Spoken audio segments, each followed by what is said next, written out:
Bonjour à tous, merci d'être avec nous pour ce nouveau numéro de votre émission C'est le week-end. Notre émission sera répartie sur 3 volets ce vendredi. On parlera de savoir-faire, d'art et de patrimoine avec la tenue du salon du printemps. Plus qu'un rendez-vous, désormais une tradition initiée par la Galerie d'art Couleur et Patrimoine qui réunit chaque année artistes et artisans venus de tous bords. On retrouvera la directrice de la galerie qui sera accompagnée d'une exposante qui nous vient de France où elle vit justement pour exposer pour la première fois en deuxième partie d'émission. L'épreuve du baccalauréat. Aïe, aïe, aïe, arrive à grands pas. Prévu le 20 juin, la tension monte et la pression que subit parents et élèves commence à se faire sentir. Pour en parler, nous avons convié pour vous un coach formateur qui d'ailleurs animera les 26 et 27 de ce mois un atelier intitulé Les secrets de la réussite au bac. Il sera accompagné de notre spécialiste psychologie de la maison, donc Aïda Meshri. Mais avant, saviez-vous que le Mans célèbre chaque année, le 16 avril, plus précisément, la journée de la voix, V-O-I-X. Nous avons voulu parler de cette journée à notre manière, en invitant pour vous, non pas une, mais les représentants de plusieurs voix, celle de Coral Naram, qui compte aujourd'hui plus de 50 voix, hommes et femmes confondus, et qui reviennent d'un événement, justement, d'un grand événement qui a eu lieu au Maroc. Je vous invite à les retrouver juste après ceci. À tout de suite.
Assez moi de toi, B comme bah toi j'en ai marre de toi.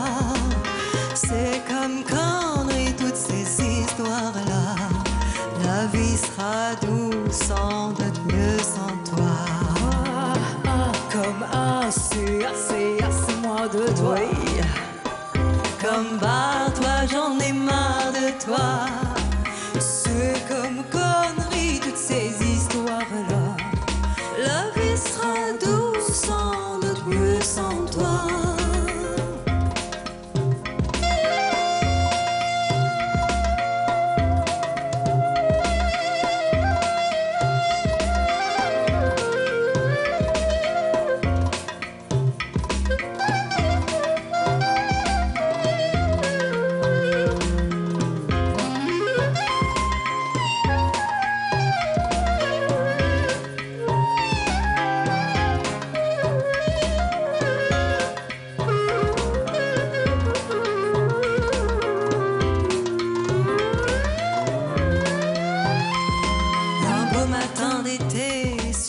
Place de la Belle Dame, un Aldo bien bronzé et s'avançait à petits pas. Et oui, on écoutait le rail de la dernière chapa. J'aperçus son regard et mon corps frissonna. Il s'avança vers moi et d'une voix basse il murmura: mon chat, hé hé, est plein de blablabla. Bla bla. J'ai bien voulu y croire, être la reine, c'est bien une fois. Et plein de 10 ans après, je n'ai toujours pas sa bague au doigt. Comme assez moi de toi. B comme barre, toi, j'en ai marre de toi. C'est comme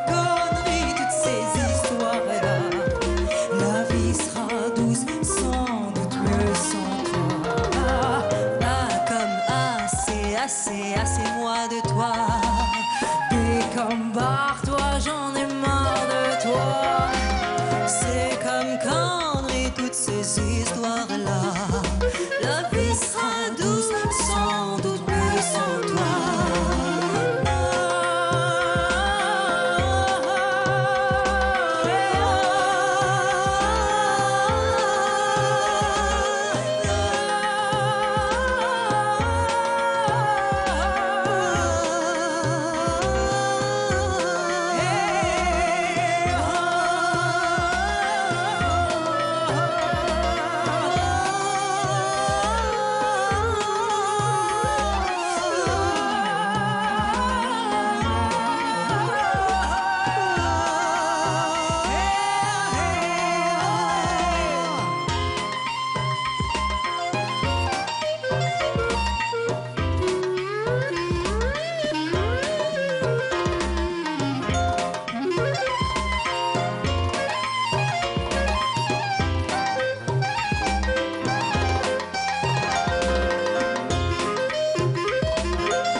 Assez moi de toi.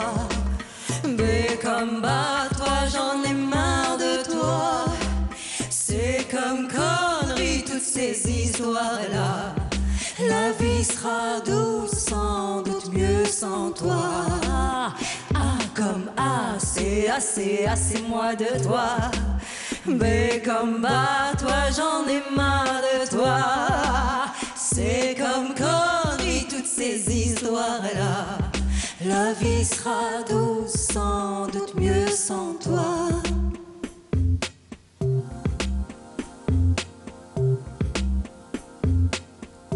Voilà, donc deux très belles voix, celle de Kerima Naït et Lila Boursali. Par contre, ne vous barrez pas, restez avec nous. Je rappelle que le monde célèbre chaque année, le 16 avril, la journée de la voix. Pour ceux qui l'ignorent, elle a été initiée au Brésil en 1999 avec pour objectif des rencontres entre professionnels de la voix venant d'horizons multiples pour une meilleure prise de conscience aux questions relatives à tous les dangers qui menacent la voix humaine. Pour en parler, nous, on a choisi de fêter l'événement un peu particulier parce que c'est pas tout le monde qui sait que voilà, le 16 avril c'est aussi la célébration de la journée de la voix.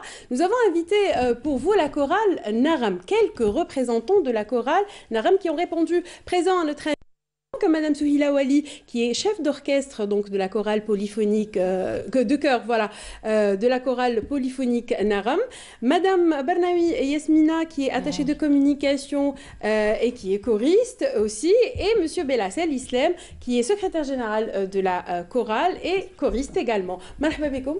Merci d'avoir accepté notre invitation. Alors, on va fêter ensemble la journée de la voix, surtout que vous revenez d'un événement grandiose qui s'est passé donc à Tanger, au Maroc. Mais avant, on devrait peut-être revenir sur Naram, qui a une histoire assez particulière qui date de très très longtemps. Naram, bien que vous êtes la nouvelle génération un peu, mais Naram date des années 70. Effectivement. Donc un petit rappel d'histoire, qui c'est qui se porte volontaire ? Donc la chorale Naram existe depuis les années 70, quand vous l'avez précisé. Mais officiellement en tant qu'association depuis l'année 1993, donc avec agrément. Donc c'est une association et qui, dont l'activité principale est la promotion du chant et de l'art, particulièrement la musique polyphonique, qui fait un petit peu la particularité de l'association. 50 voix, donc hommes et femmes confondus, avec une moyenne d'âge de 25 ans. Oui, c'est vrai, c'est une chorale relativement jeune, hein, c'est une chorale mixte, 50 choristes effectivement, et une chorale à 4 voix, donc... Expliquez-nous un petit peu, c'est pas tout le monde qui est voilà, aussi professionnel. À 4 voix, expliquez-moi ce que c'est qu'à 4 voix. Alors 4 voix, en fait, il y a 2 voix de femmes, les sopranos, les plus aigus, et altos, les plus graves, et puis il y a les 2 voix hommes également, c'est les ténors et les basses. D'accord. Donc voilà, c'est les 4 pupitres sur lesquels repose la chorale. D'accord. Ce sont pour la plupart des étudiants qui adhèrent à cette chorale, des amateurs, des jeunes qui viennent de tous les, comment dirais-je, les secteurs d'activité. Étudiants pour la plupart, quand même une majorité d'étudiants. Il y a des gens aussi qui sont plus âgés, qui travaillent, mais qui ont la musique donc dans le cœur et dans la peau. Oui, c'est leur passion. Absolument, donc c'est cette passion qui nous réunit. Il y a quand même des étudiants qui viennent de l'école supérieure de musique, donc qui sont quand même un peu plus, dirons, qui ont un peu plus de bagages en matière de musique. Ils ont qui sont les capables bases. de lire les Disons qu'ils ont un peu musique. les bases. C'est pas le cas de tout le monde.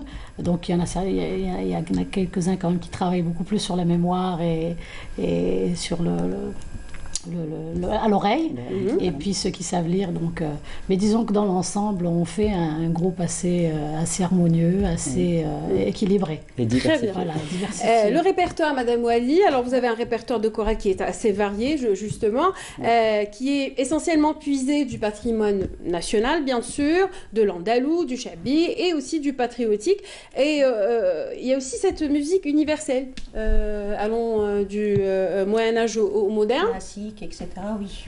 En fait, le chant choral polyphonique, en fait, c'est une sorte de technique qui est apparue en Occident, qui n'est pas propre à notre patrimoine. Oui. Alors, ce qu'on fait chez nous, c'est adapter ce qu'on a dans notre patrimoine à ce genre de chant, au chant polyphonique. Très bien. Et ces répertoires-là, vous les avez utilisés justement pour les événements tels que cet événement-là qui s'est passé donc du 5 au 7 au 8 avril à Tanger, et qui a réuni plusieurs chorales de plusieurs pays. Ouais. À vrai dire, voilà, donc c'est le Festival international de chant choral qui a été organisé à la ville de Tanger au Maroc du 5 au 8 avril. Donc c'était l'initiative d'une autre association qui est une chorale, Âme de Tanger, qu'on remercie et qu'on salue à l'occasion. C'est un festival qui a réuni, comme vous l'avez dit maintenant, plusieurs chorales venues de l'Espagne, du Bénin, des chorales marocaines et bien sûr la chorale Naram qui a représenté l'Algérie lors de cet événement. Au nombre de 150 choristes, Voilà, on a atteint pratiquement les 150 au maximum. Voilà.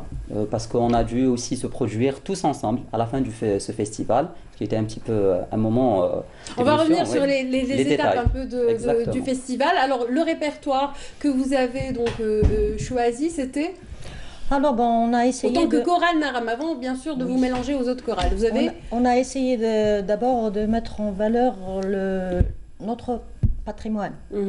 Et un peu quelques touches de musique classique, le répertoire classique latino, africain, un petit peu, voilà, on a essayé de faire un petit peu un programme varié, montrant notre répertoire. Et c'était quoi comme répertoire? C'était quoi? Vous êtes revenu sur quel... les titres, voilà, ce qui concerne la musique algérienne, on a fait, ce qui concerne l'andalou, on a fait Sabri Khalil, qui est une club Mizmoum, voilà.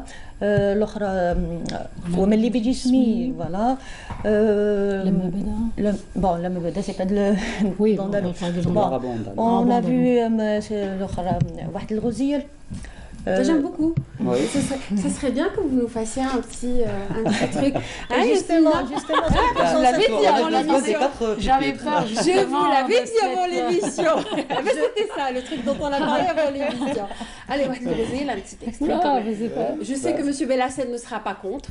Allez, en fait, allez, on va tout de même pas inviter. Alors, pour parler de la journée de la voix, sans qu'il y ait des voix quand même. Peut-être Wameli Bidjismi ou là, parce que c'est un petit peu. Parce qu'il y a des chants où il faut vraiment être en groupe. C'est ça en fait. Je ne pourrais pas vous aider là-dessus.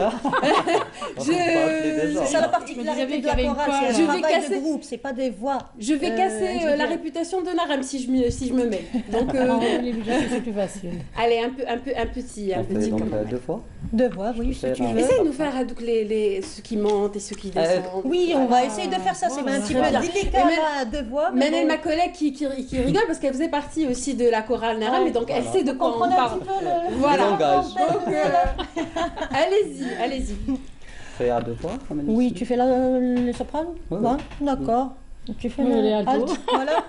Ok. Voilà la catastrophe qui s'annonce. Oui. ومن لي بجسمي أشتكي منه بالظنا وقلبي فأشكو منه بالخفقان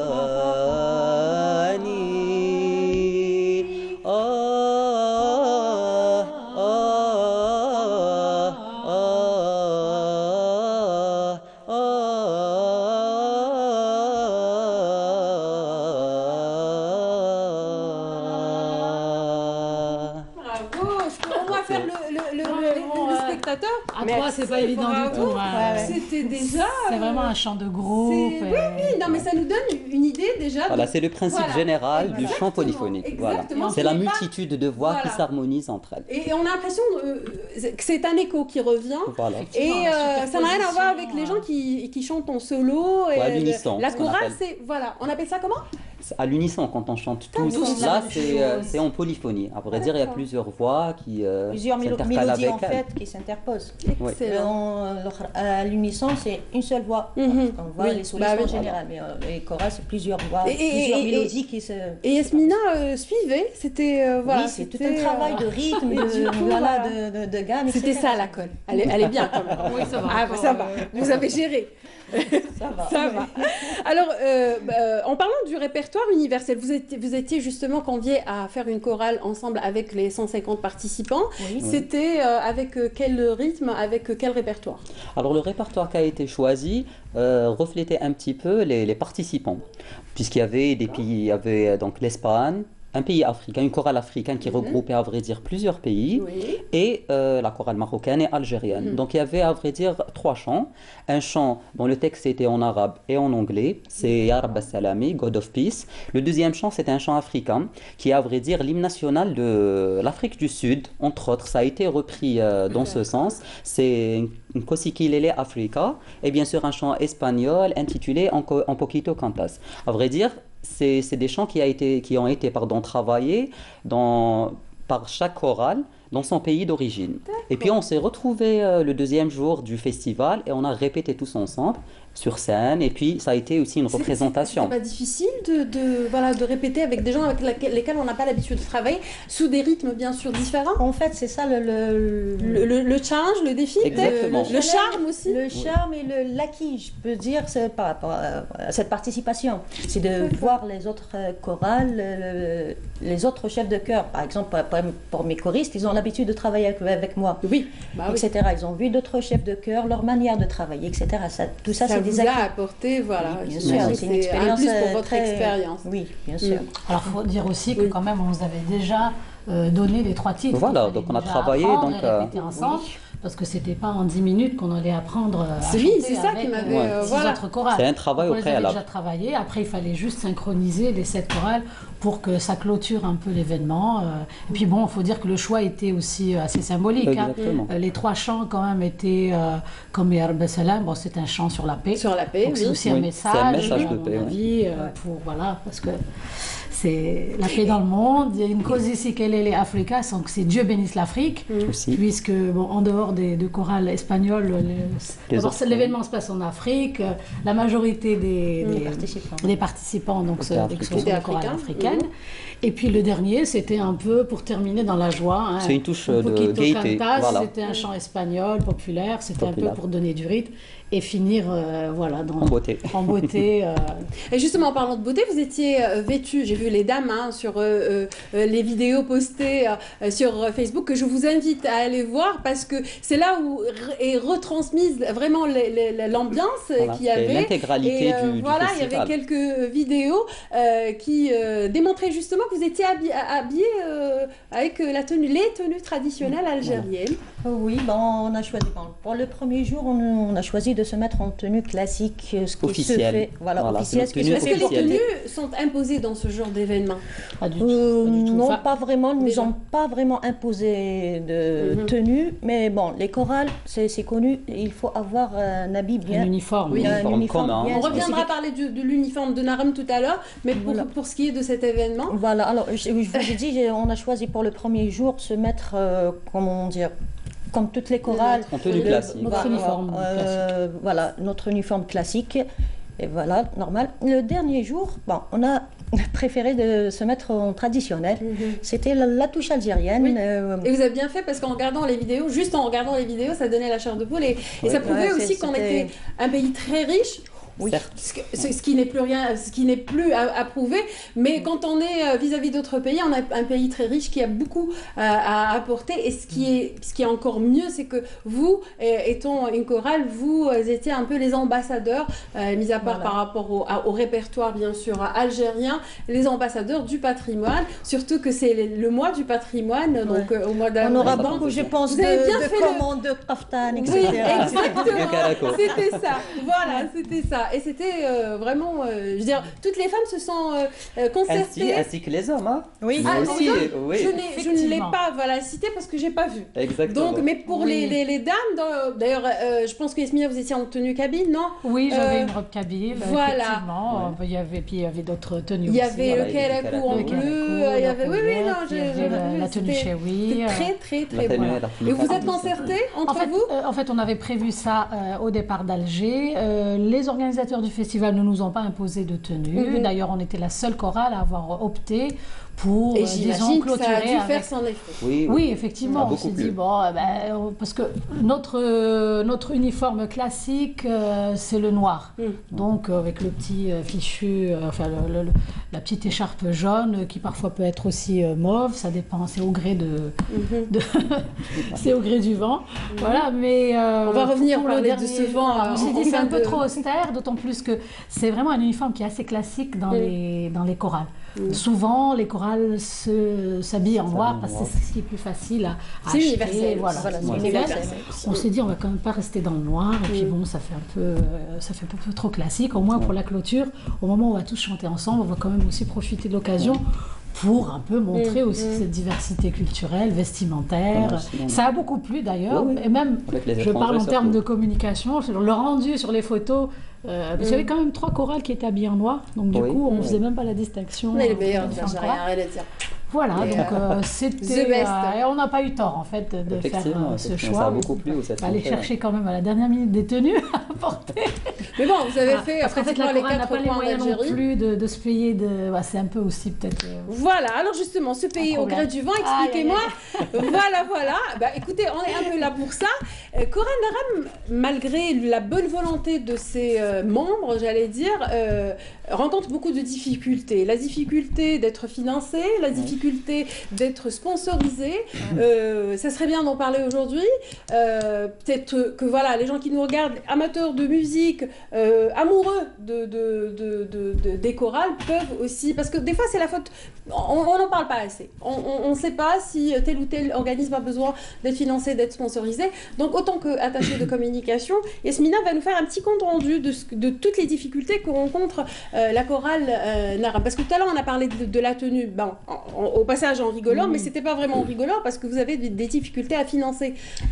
Oui, alors effectivement, pour ce festival, d'abord je dirais que de toute façon, pour que toute action devienne pérenne, dès qu'on veut sortir de l'amateurisme de base, forcément il faut de l'argent, il faut des fonds, on se déplace, ça veut dire qu'il faut payer des frais de déplacement, on a des tenues, on peut avoir à se produire avec des tenues exigées par rapport à des circonstances particulières, c'est-à-dire qu'il faut avoir les moyens de se payer des tenues et il faudrait que tous soient habillés de la même manière. Ça aussi, la difficulté.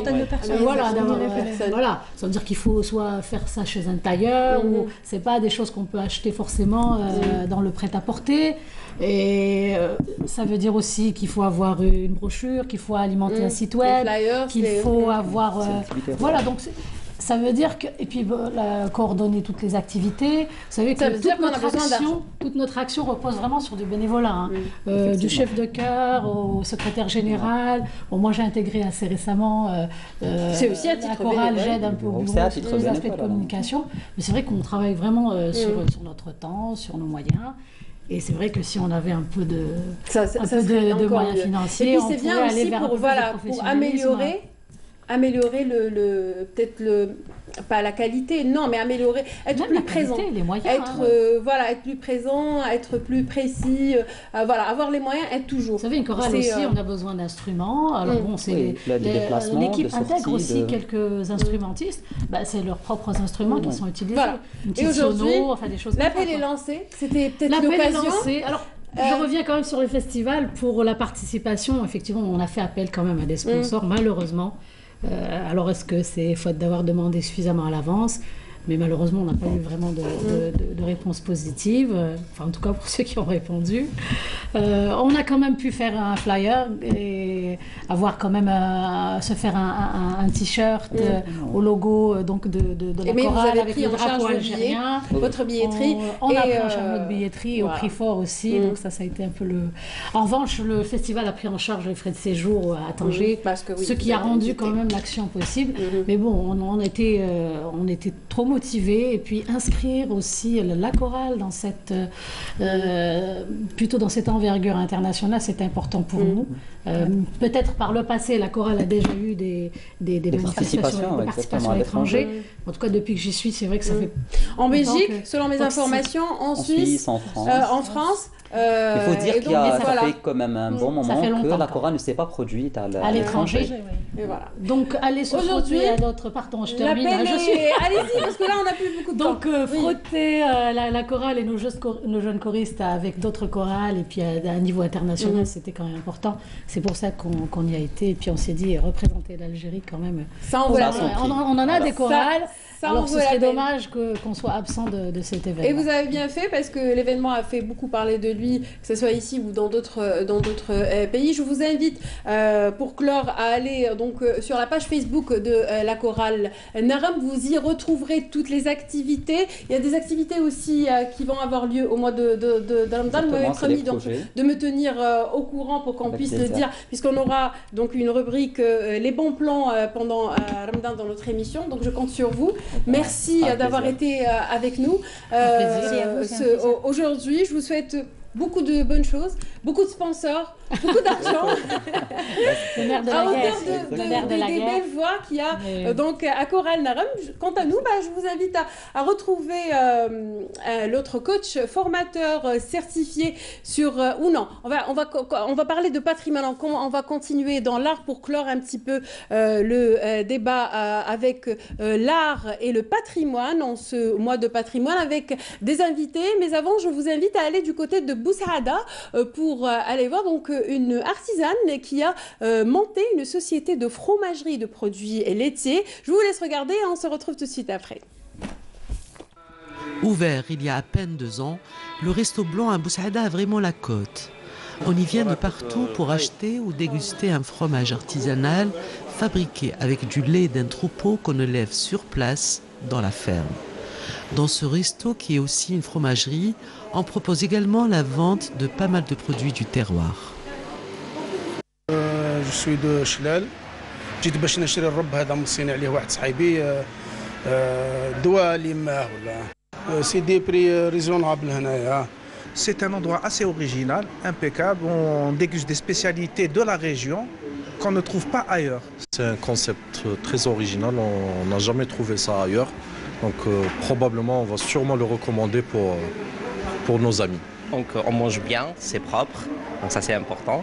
Puis on mange des originalités de la région. Donc on reviendra sûrement.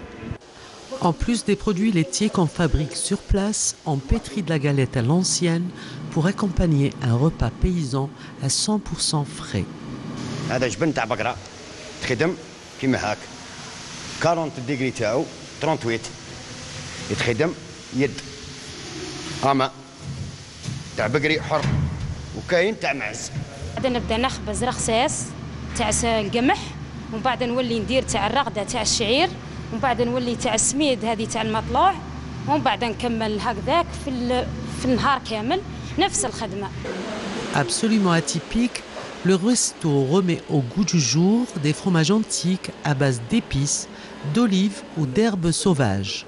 Bien qu'on favorise aussi la vente des produits agricoles, l'élément phare du resto demeure le fromage artisanal qu'on consomme sur place en repas froid ou en gratin chaud. عندنا أجبان طرية مثل طبيعي، فرماج مداوي بالثوم والأعشاب، بالفلفل الحار، وكاينة بالجبنة المعتقة اللي هي الكامومبير.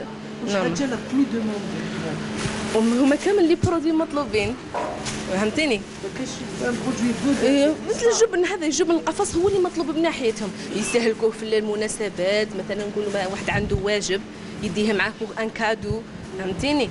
مثلا في النزهه يحتاجوا يدوا النزهه كيليدوه لامهاتهم. حنايا هذه الورثات بالممارسه صنعنا اننا قدرنا نصنعوا وصفات او اطباق بالاجبان هذه بشكل طبيعي، يتقبلوا الزبون، يتقبلوا السائح، يحبوا ويتناولوا ويروح فرحان.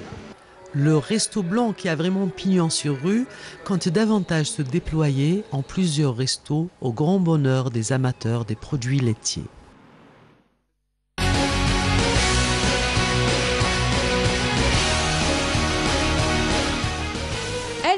Elles sont présentes avec moi. Il s'agit de Madame Soraya Benkourtbi, directrice des Galeries d'Art, Couleur et Patrimoine. Bonjour. Bonjour Wafa. Merci d'avoir accepté notre invitation. Merci pour l'invitation. Et mademoiselle Biza Yeddou, dite mystique.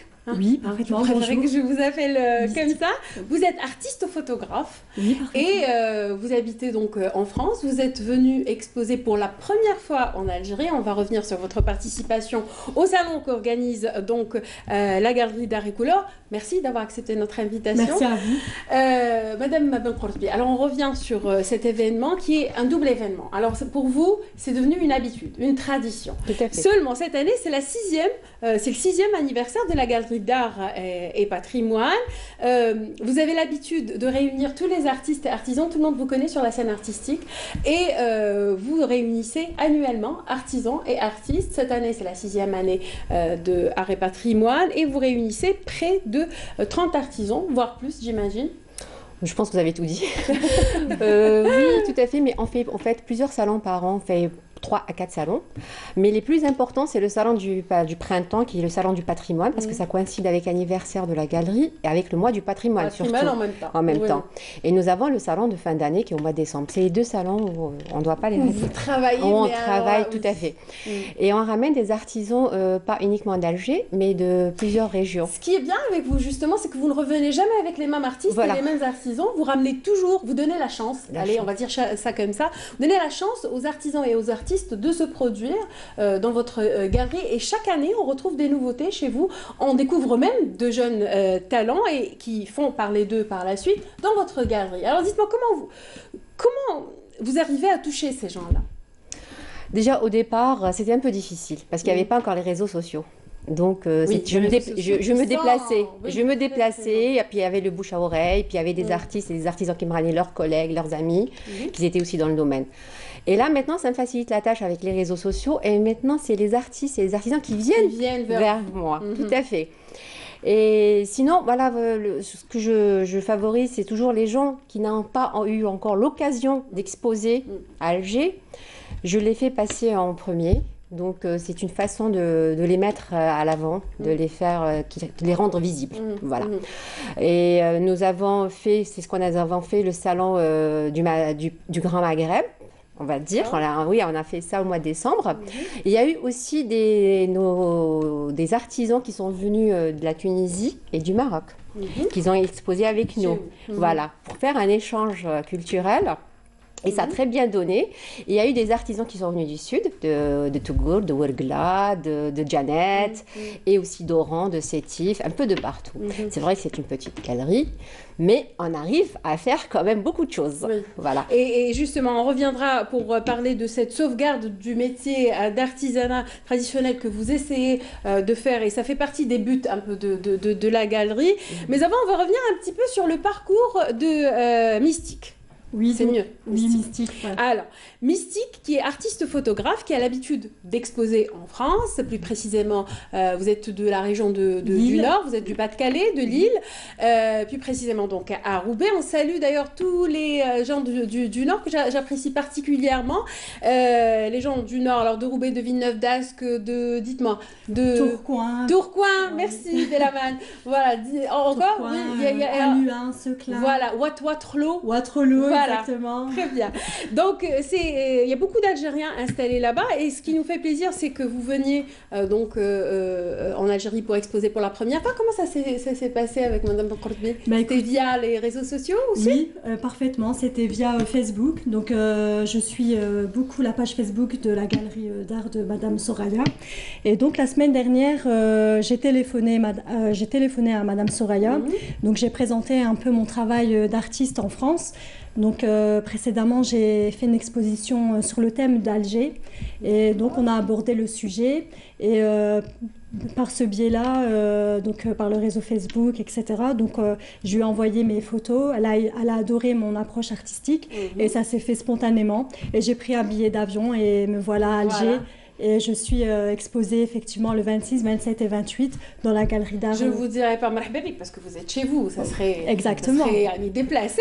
Mais je salue votre initiative. Je salue aussi la porte que vous ouvrez aussi à Madame Bokortbi, à nos jeunes compatriotes qui sont établis à l'étranger.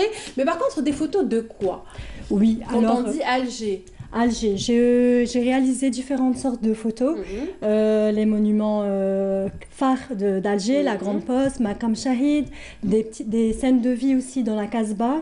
Donc je suis vraiment attirée par cette ville et d'ailleurs je fais des photos et en même temps en parallèle je crée ma poésie. Donc les lieux m'inspirent et entre autres Alger me parle et me passionne. Donc voilà. Et vous, à part Alger, est-ce que vous comptez, parce qu'on est riche quand même, notre pays est très très riche, que ce soit au sud comme vient de le dire Madame Bokortbi, à l'est, à l'ouest, c'est un pays où il y a beaucoup à voir, il y a beaucoup à découvrir. Est-ce que vous comptez justement toucher à d'autres régions, mis à part Alger, la capitale? Parfaitement. D'ailleurs, lors de l'exposition qui se déroulera le 26, 27, 28, je présenterai aussi des photos de Constantine, de Skikda, un peu de Kabylie. Donc je parcours un peu avec mon appareil photo, je traverse un peu le pays. Parce que vous ne serez jamais à court, parce que voilà, oui, effectivement. Que, voilà. Donc voici l'affiche qu'on vient de voir, celle de l'événement. Je rappelle que l'événement commence donc le 26. Le 26 avril. De ce mois, donc samedi prochain, c'est ça? Non, jeudi. Jeudi, voilà, jeudi prochain. Et donc du 26 au 28, de 10h à 18h30, comme l'affiche l'indique, une multitude d'artisans en mosaïque, en peinture, en céramique, en broderie, en bijoux et en savants traditionnels. Tout à fait. Rien que ça.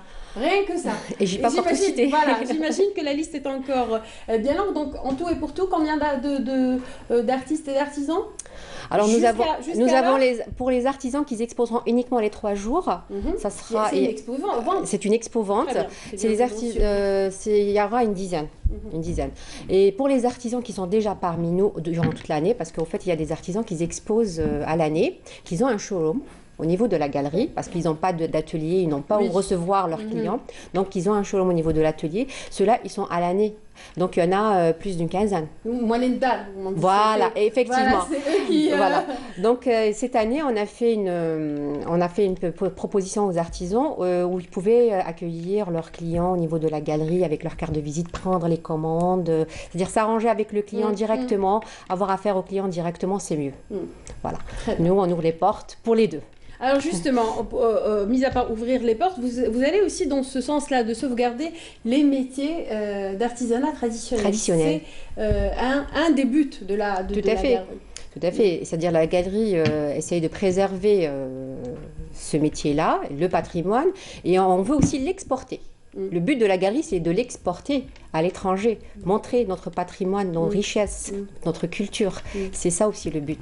Vous en parlez autour de vous, dans votre communauté, j'imagine, il y a beaucoup d'Algériens, comme je le disais, qui sont installés au nord de la France, au Pas-de-Calais. C'est un sujet aussi qui revient très souvent chez vous? Oui, parfaitement. Beaucoup de personnes, donc des Algériens comme moi. Est-ce qu'ils sont conscients, comme vous, que l'Algérie recèle beaucoup de patrimoine, recèle beaucoup de richesses? Est-ce qu'ils surtout la nouvelle génération, vous en faites partie. Oui, complètement, ils en sont conscients et c'est pour cela que beaucoup parmi eux reviennent en Algérie avec une autre démarche, plus vraiment se pencher vers leur pays et prendre le temps de découvrir que l'Algérie est vaste et on le dit souvent que l'Algérie est un pays continent.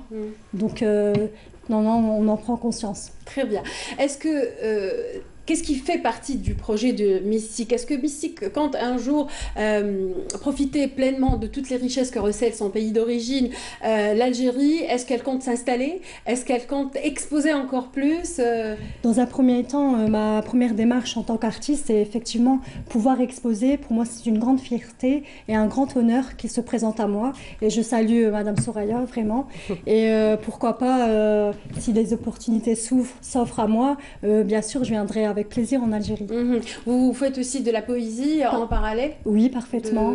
J'écris, voilà, à travers mes photos m'inspirent pour le travail d'écriture. Donc j'ai effectivement sous les yeux un poème sur Alger. Allez-y, on va clore peut-être le débat avec ça. On rappelle, ceci dit, que le rendez-vous est pris donc du 26 au 28 avril de 10h à 18h30 à la galerie d'art, couleur et patrimoine qui se trouve à 4 rue Yahya Mazouni, El Biar Poisson, repère centre culturel italien. On va passer l'affiche, encore une fois, si le réalisateur le permet, de l'événement pour que les gens puissent, pouvoir il y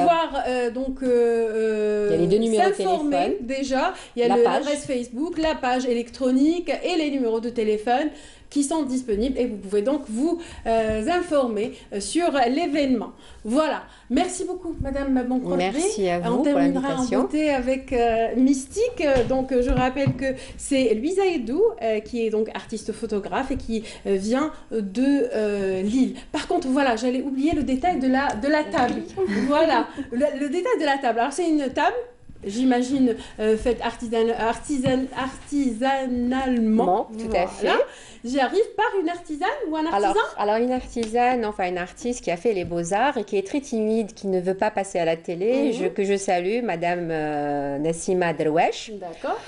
Qui n'a pas eu de table. Alors, moi, je me souviens, en étant jeune, on en avait une comme ça. Oui. Et c'est fait main. Alors, c'est pas de la nacre. On a l'impression que c'est de la nacre, mais c'est pas de la nacre, c'est de la peinture.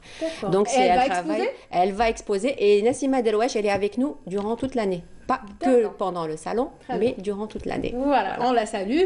Et on espère que, je suis à le trac, elle viendra peut-être parler de son travail incessamment. Allez-y. Donc, en fin d'émission, on va terminer avec cette petite poésie. Nous ne disposons plus de beaucoup de temps, mais allez-y quand même. Merci. Alger la blanche. Alger, tu me transportes. Tu me transformes. Alger, tu m'as fait grandir. J'ai observé tes mouvements, tu me stimules. Tu me libères de mes propres chaînes. Alger, tu as su m'émouvoir. Tu m'as appris la sensualité et accepté ma féminité. Alger, en toi, j'absorbe toutes tes énergies. Alger, en toi, j'ai vu la beauté, la force et tes absurdités. Je ne peux me passer de ta beauté. Ô toi la blanche, El Bahdia. Tu élimines les cœurs de tout visiteur. Alger, Alger, j'ai succombé. Mon cœur plein d'ardeur a cherché ta chaleur. Mystique. Très bien, merci beaucoup, bravo. C'est, disons, un peu les sentiments que vous avez envers cet Alger qui vous inspire, comme vous l'avez dit, et elle vous le rendra bien, ne vous inquiétez pas, elle vous le rendra bien.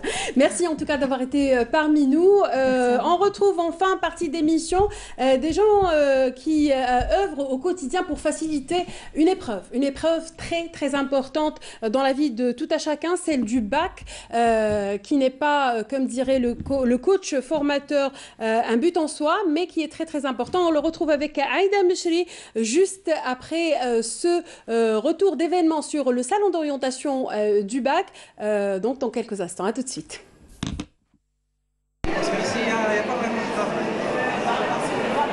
Emine, Emira et Lemine sont en classe de terminale. Aujourd'hui, ils n'ont pas rejoint leur lycée, mais c'est pour voir dans quelle université ils pourraient être l'année prochaine, car ils se projettent déjà. J'avais déjà une idée, j'étais intéressé par l'HEC qui est derrière nous. J'aime bien le métier, c'est un truc qui m'inspire assez. Je suis venu, j'ai été accueilli par le directeur des études, M. Edier, il m'a très bien accueilli. Il m'a expliqué le cursus qui se passe. On se projette, ce qui reste de moi, donc on a déjà l'idée de ce qu'on va faire. Et ici, il nous parle, donc il nous donne beaucoup d'informations et ça nous aide à nous projeter vers l'avenir. Donc on sait déjà ce qu'on va faire après le bac. Beaucoup d'écoles m'intéressaient, beaucoup d'universités, mais j'ai un penchant pour l'école d'architecture. Donc ça m'intéresse vraiment et donc je suis venue avoir des informations en ce qui concerne les inscriptions, le déroulement des années. Mélissa est venue se renseigner sur l'école où elle voudrait préparer sa carrière. Elle se voit professeure de langue anglaise. Vu que je suis dans une filière de langue, j'aimerais bien me diriger vers l'anglais, la langue anglaise. J'aime bien. Je voudrais vraiment faire un doctorat en anglais parce que c'est quelque chose qui me travaille depuis assez longtemps. Un tour dans le salon lui a permis de voir bien plus d'opportunités. On m'a aidé à voir un petit peu plus loin parce que j'étais juste focalisée sur l'anglais, mais j'ai pu voir d'autres possibilités. Fixés ou encore hésitants, les élèves sortent d'ici avec les idées bien plus claires et surtout une volonté de faire. On est fatigué, surtout que cette année, on a 10 mois, on va passer 10 mois sous la pression du baccalauréat, septembre jusqu'à la fin juin. C'est vrai que c'est pas facile. Mais quand on va comme ça nous inspire, ça motive à continuer. On est bien encadré, du coup je pense que ça peut vraiment aider l'élève à se booster. Et puis on nous a expliqué pour les inscriptions que les moyens n'étaient pas encore fixés, tout ça, donc ça nous laisse une chance de dire qu'on va s'y mettre sérieusement et à travailler. Ça nous booste, ça nous donne un petit peu plus de volonté pour avoir ce bac, Inch'Allah. Excellente chance à tous nos candidats.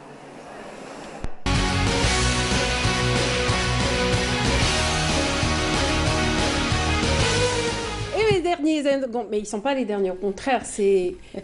On dit toujours on garde le meilleur pour la fin et tout. Moi j'ai gardé le meilleur pour la fin, comme ça les parents et les élèves vont être soulagés à la fin de mon émission. Il s'agit du coach formateur certifié sur les techniques de communication, monsieur Zakaria plutôt Bourrara. Merci d'avoir accepté notre invitation. Et notre spécialiste maison, Aïda Mechri, qui est psychologue clinicienne et elle travaille aussi à l'organe national de la protection et de la promotion de l'enfance.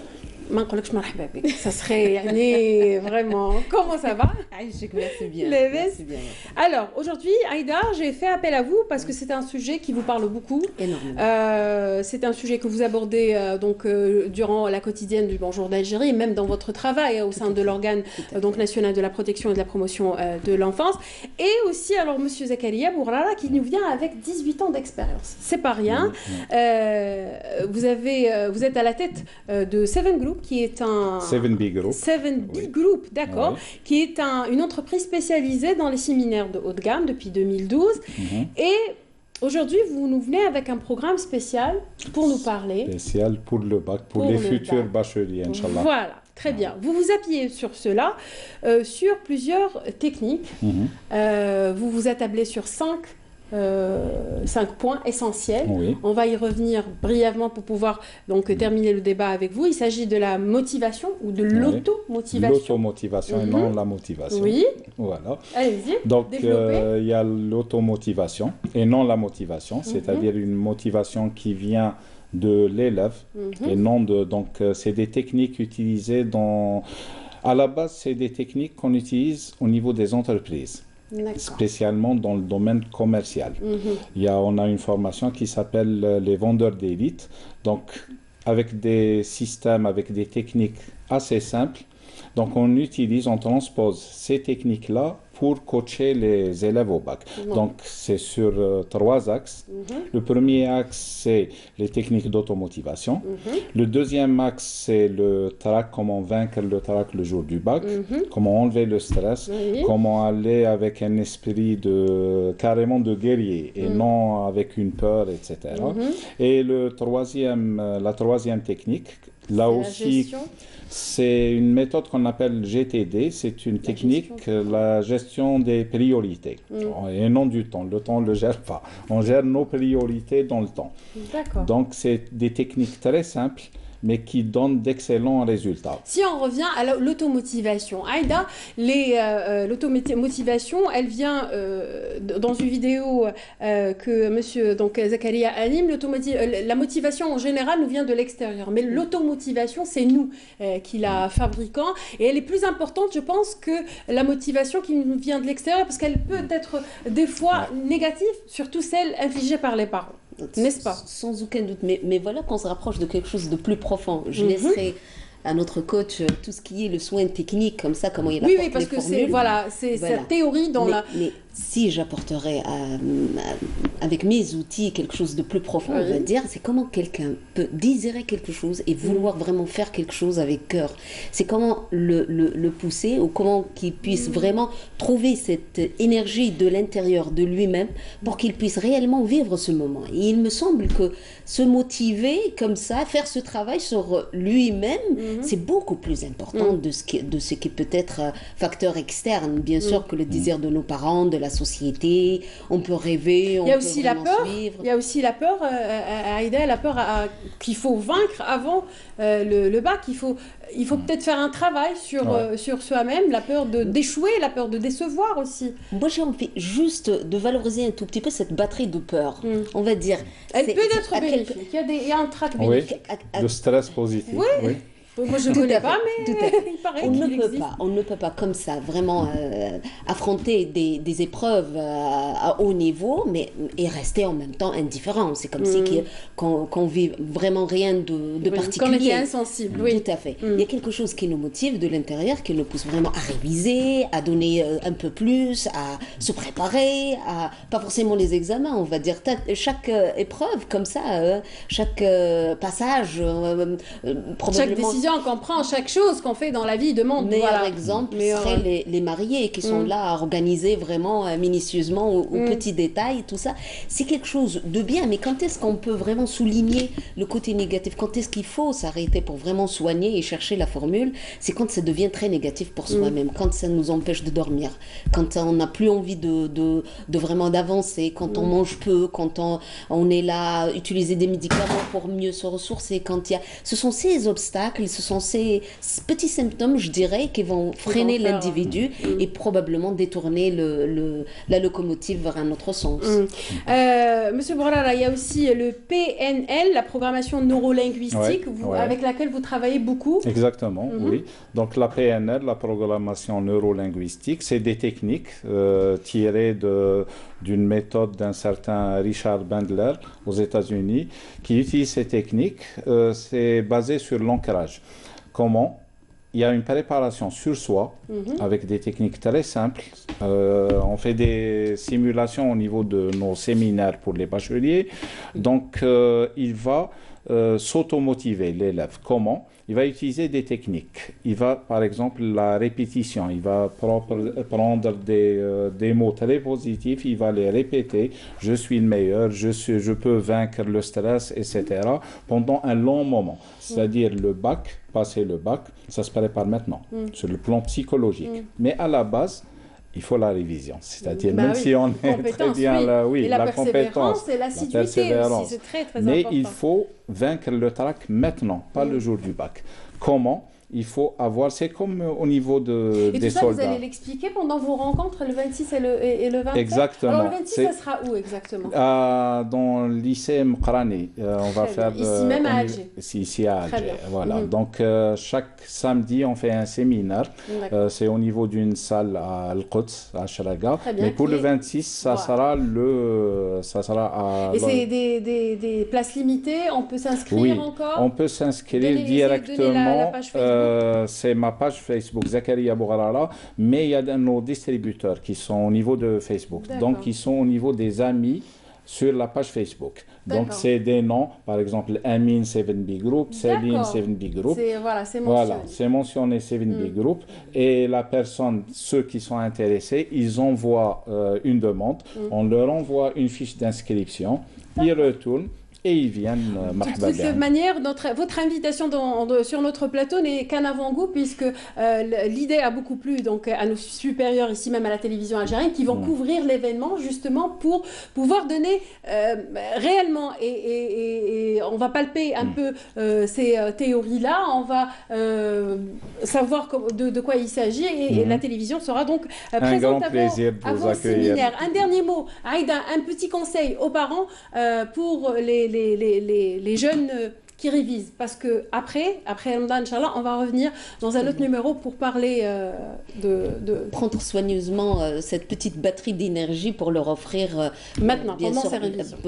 Oui, bien sûr, c'est leur permettre bien sûr d'avoir confiance en eux-mêmes, de toucher un tout petit peu leurs compétences à eux, et puis de leur permettre vraiment de rêver, de construire, de programmer, de se programmer aussi, et de se projeter dans le temps. Mais surtout pas pression, il faut s'en disqualifier. On va revenir en parler plus en détail. Je compte sur votre présence et aussi sur celle de M. Zakaria, puisque après Ramadan, on aura un spécial BEM, 6e, bac dans notre émission pour pouvoir un petit peu élaborer tous ces points plus en détail. Merci beaucoup Aïda d'avoir été parmi nous. Bon courage à vous, M. Merci à vous.